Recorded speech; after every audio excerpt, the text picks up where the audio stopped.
మనం ఇట్లా చేసుకుంటున్నామో అందులో మన హైదరాబాద్ జిందాబాద్ హైదరాబాద్ సిటీ ఫోరం ఏదైతే ఇనిషియేటివ్ చేసుకుందో ఇట్స్ వెరీ కమెండబుల్ అండి. కరప్షన్, ఆ కరప్షన్ ఎవరితో చేస్తున్నారు వీరు? ప్రైవేట్ కార్పొరేట్స్ ధనికులతో చేస్తున్నారు వీళ్ళు. నేను ఎగ్జాంపుల్స్ తో సహా మీకు చెప్పగలను. మనకి నార్సింగి లేక్ లో ఏదైతే ఫినిక్స్ కడతా ఉందో అది సాక్షాత్తు ప్లానింగ్ డిపార్ట్మెంటే చెప్పింది అది చెరువులు ఉందని. కానీ అది హెచ్ఎండిఏకి గానీ ఇరిగేషన్ కి గానీ ఎవరికి అది పట్టట్లేదు.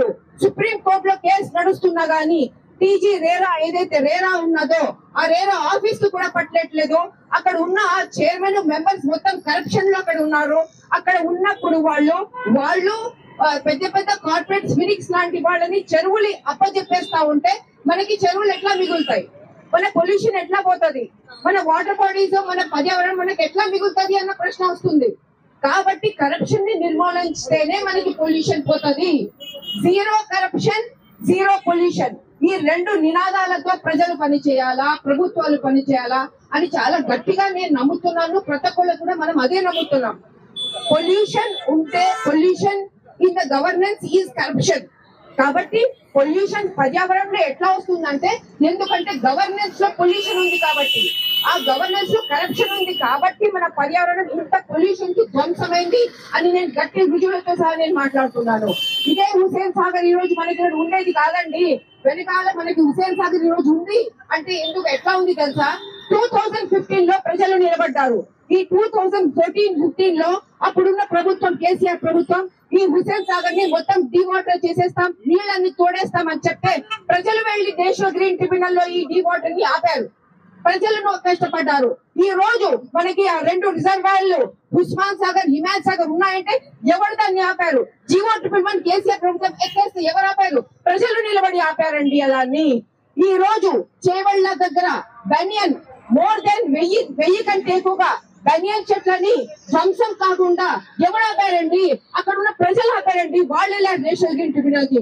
ఈ రోజు కేవీఆర్ పార్క్ లో అది అట్లాగే ఉంది, దానికి చెట్లు ఉన్నాయంటే ఎవరంటే దాని ధ్వంసం ఆపింది? ప్రజలు ఆపారండి దాని ధ్వంసం. ప్రజలు ఇంకా ఎంత చేయాలా, ఇంకా ఏం చేయాలా? ఇప్పుడు ప్రభుత్వం చేయాల్సింది ఉంది. నేను నిష్కర్షగా చెప్తున్నా, ఆ గత ప్రభుత్వం కానీ ఈ ప్రభుత్వం కానీ ప్రభుత్వం జవాబు ఇవ్వాలా. ప్రజలు తమ వంతు చేసి గత 10 ఏళ్లుగా ఏదైతే పర్యావరణం మీద టెర్రరిస్ట్ అటాక్ అయిందో ఆ టెర్రరిస్ట్ అటాక్ నుంచి ప్రజలు కాపాడతారు. హైదరాబాద్ జిందాబాద్ లాంటి సంఘటనలు ఇంకా ఎంతో మంది, బనియన్ దగ్గర సందీప్ వాళ్ళ టీము, కేటీఆర్ దగ్గర కాజల్ వాళ్ళ టీము, హైదరాబాద్ రైజింగ్ అని అప్పుడు వాళ్ళు నినాదం వేశారు. ఈ రోజు తెలంగాణ రైజింగ్ అని ఈ ప్రభుత్వం పెట్టింది.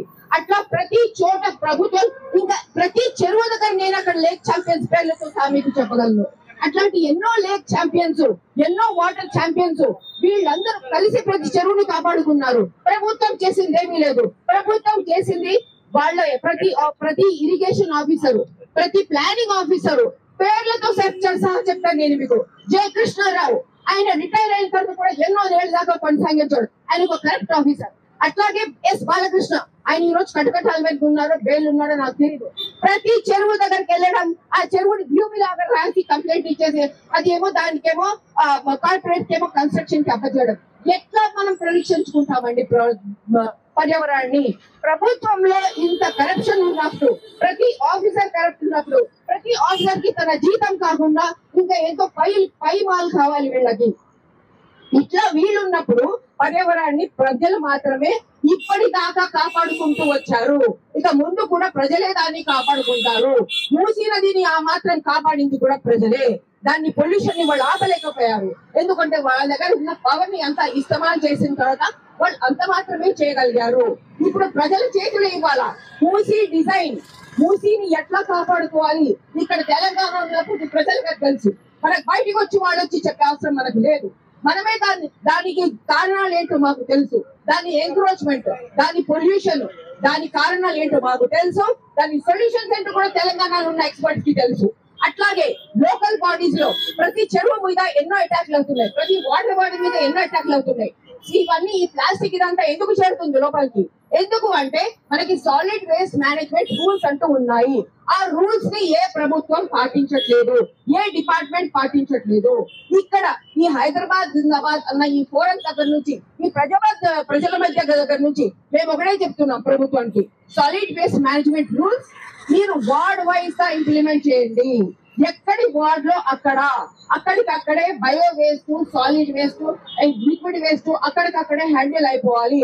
దుర్గం చెరువులో వేస్తున్న స్వేజ్ అంతా ఓల్డ్ సిటీలో అక్కడ గోల్కొండ దగ్గరకు వస్తా ఉన్నది, అక్కడి నుంచి మూసిలోకి వెళ్తా ఉంది.